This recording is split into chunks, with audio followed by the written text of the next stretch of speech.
Good afternoon. My name is Jill Claassen, and we will be speaking about UCT Libraries strategy for OERs through social justice. So education is seen, let me get this right, as critical for poverty alleviation and economic and social inclusion. Anat Garwal, a MIT professor and an entrepreneur, pointed out that open education is the single biggest change in education since the printing press. Open education resources are a significant driver for innovation and change and can steer poverty-stricken communities toward economic and social upliftment. The digital environment of making learning and teaching materials freely accessible for anyone to use and reuse is a transformative shift in pedagogy. However, access to these educational resources cannot be the only factor for resolving social disparities.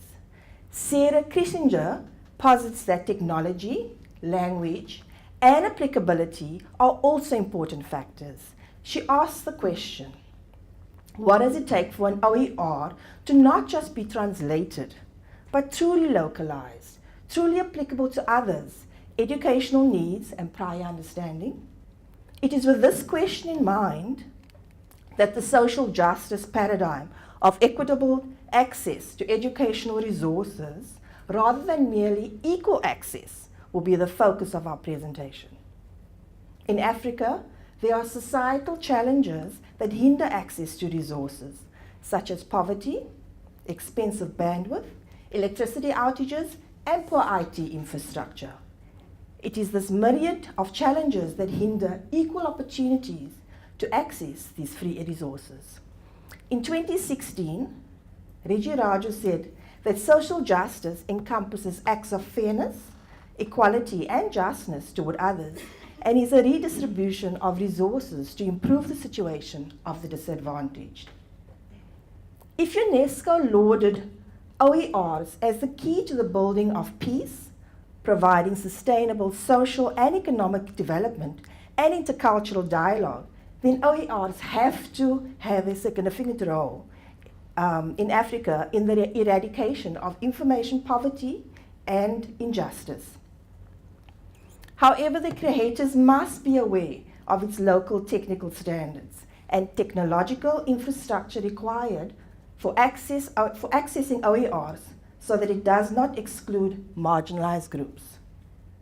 This required inclusivity, diversity, and empowerment through socioeconomic development is evident in the statement within the 2008 Cape Town Open Education Declaration.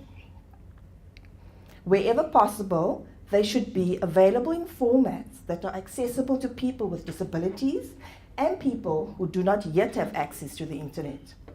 Free and unrestricted access to OERs, thus, is just one building block toward improving education, but it certainly cannot be the primary solution. Practicing equitable access by taking Africa's specific challenges into consideration will contribute to the creation of OERs that are locally and inclusively relevant for the growth and empowerment of all Africans. So I have given a general overview of OERs. I'm now going to hand over to Lena and Reggie.